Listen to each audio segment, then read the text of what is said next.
First one I'm going to talk about is the Bluetooth Impersonation AttackS. It's a suite of attacks, and the acronym here is BIAS. So these are the researchers, and you can go check it out. If you just Google BIAS Bluetooth, you'll get to their page where they've got all kinds of great information. There's a couple of categories and types of attacks. This one happens to be a standards compliant attack. What that really means is that there's a hole in the Bluetooth standard they exploited.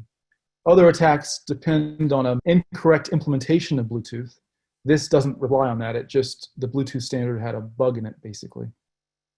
And the result of the attack is that an attacker, if you've got a pair of Bluetooth devices, Alice and Bob, an attacker, a third person, can impersonate either one of those ends and then take over the communication.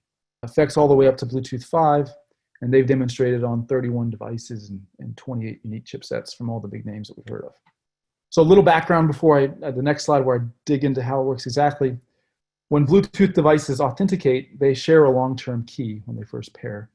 And then in subsequent sessions, they generate session keys using that long-term key and other parameters that are transmitted unencrypted in the clear, like their Bluetooth address.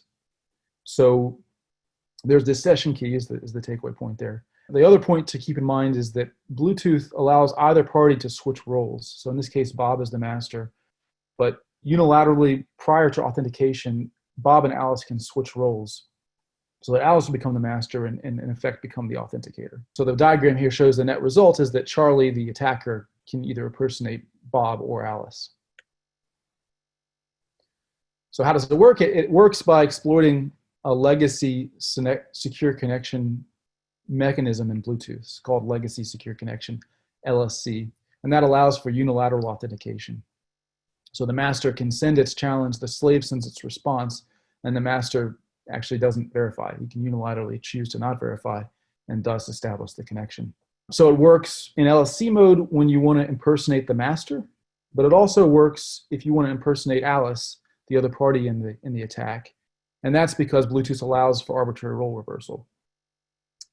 And then the last bullet, which is interesting, is that Bluetooth has a more secure authentication scheme that requires mutual authentication instead of unilateral authentication, called Secure Connection, SC. But researchers showed that either party can unilaterally downgrade both connections to the LSC authentication by just asking. And that was even true if the original devices paired and did their original key exchange using SC mode. So here's a plot from their paper that shows how the affected devices in LSC mode, and then not all devices suffered from that downgrade attack where you could unilaterally move back to LSC. And this shows master impersonation and slave impersonation. So in LSC mode, if that was the initial pairing, all these devices were vulnerable.